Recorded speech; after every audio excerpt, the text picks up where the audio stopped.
অৰুণোদয় আঁচনিৰ গুৰুত্বপূৰ্ণ আপডেট লৈ আহিছোঁ। সেইটো আপডেট হ'ল যিসকলে অৰুণোদয় আঁচনিৰ পইচা ৭ অক্টোবৰত লাভ কৰিছে, এতিয়া সেইসকলৰ একাউণ্টত নৱেম্বৰ মাহত অৰুণোদয় আঁচনিৰ পইচা সোমাইছে নে সোমোৱা নাই। আৰু যিসকলে এইবাৰ অৰুণোদয় আঁচনি 3.0ত নতুনকৈ এপ্লিকেশ্যন কৰিছিল বা যিসকলে আগৰ পৰা প্ৰতি মাহে অৰুণোদয় আঁচনিৰ পইচা লাভ কৰি আছিল, যিসকলে কিন্তু অৰুণোদয় আঁচনিৰ এইখন চিঠি লাভ কৰিছে, সেইসকলৰ একাউণ্টত কিন্তু ৭ অক্টোবৰত অৰুণোদয় আঁচনিৰ পইচা সোমাই গৈছে।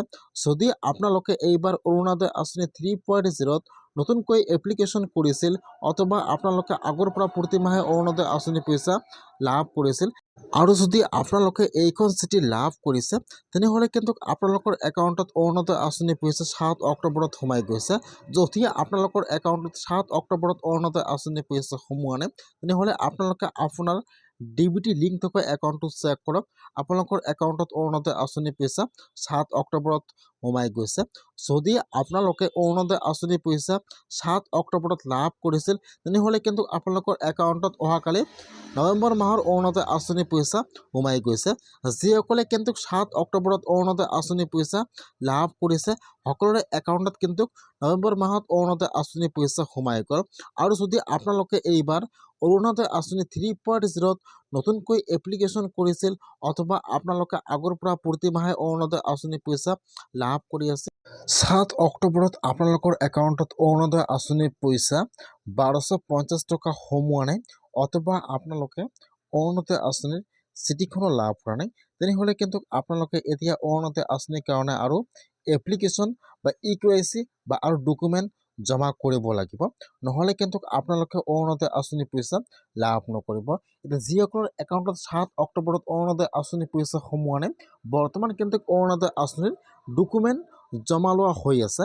সেইকাৰণে যদি আপোনালোকে ৭ অক্টোবৰত অৰুণোদয় আঁচনিৰ পইচা লাভ কৰা নাই, আপোনালোকে অৰুণোদয় আঁচনিৰ এইখন চিঠিও লাভ কৰা নাই, তেনেহ'লে আপোনালোকে আজিয়ে অৰুণোদয় আঁচনিৰ কাৰণে এপ্লিকেশ্যন বা ডকুমেণ্ট জমা কৰক। নহ'লে কিন্তু আপোনালোকে অৰুণোদয় আঁচনিৰ পইচা লাভ নকৰিব। কেনেকুৱাকৈ আপোনালোকে অৰুণোদয় আঁচনিৰ কাৰণে EKYC বা এপ্লিকেশ্যন কৰিব লাগিব, সম্পূৰ্ণ প্ৰচেছ জানি লওক। এতিয়া আপোনালোকে যদি আগৰ পৰা প্ৰতি মাহে অৰুণোদয় আঁচনিৰ পইচা লাভ কৰি আছিল, আপোনালোকৰ যিটো একাউণ্টত অৰুণোদয় আঁচনিৰ পইচা সোমাই আছিল, আপোনালোকৰ একাউণ্টৰ ফাৰ্ষ্ট আপডেটটো লাগিব। আপোনালোকে সেইটো কপি জেৰক্স কৰিব আৰু আপোনালোকৰ একাউণ্টটো জেৰক্স কৰিব।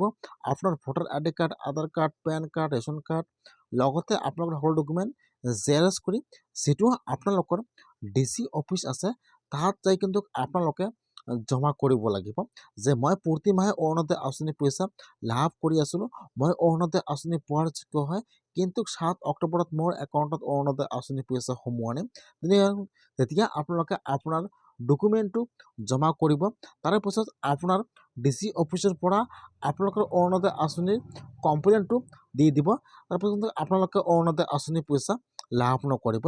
যিসকলৰ একাউণ্টত 7 অক্টোবৰত অৰুণোদয় আঁচনিৰ পইচা সোমোৱা নাই, সেইসকলে আজিয়ে আপোনালোকে আপোনাৰ DC অফিচত যাই আপোনাৰ সকলো ডকুমেণ্ট জমা কৰিব লাগিব। নহ'লে কিন্তু আপোনালোকে অৰুণোদয় আঁচনিৰ পইচা লাভ নকৰিব। ইতিমধ্যে কিন্তু অৰুণোদয় আঁচনিৰ এপ্লিকেশ্যন আৰম্ভ হৈ গৈছে সকলো DC অফিচত।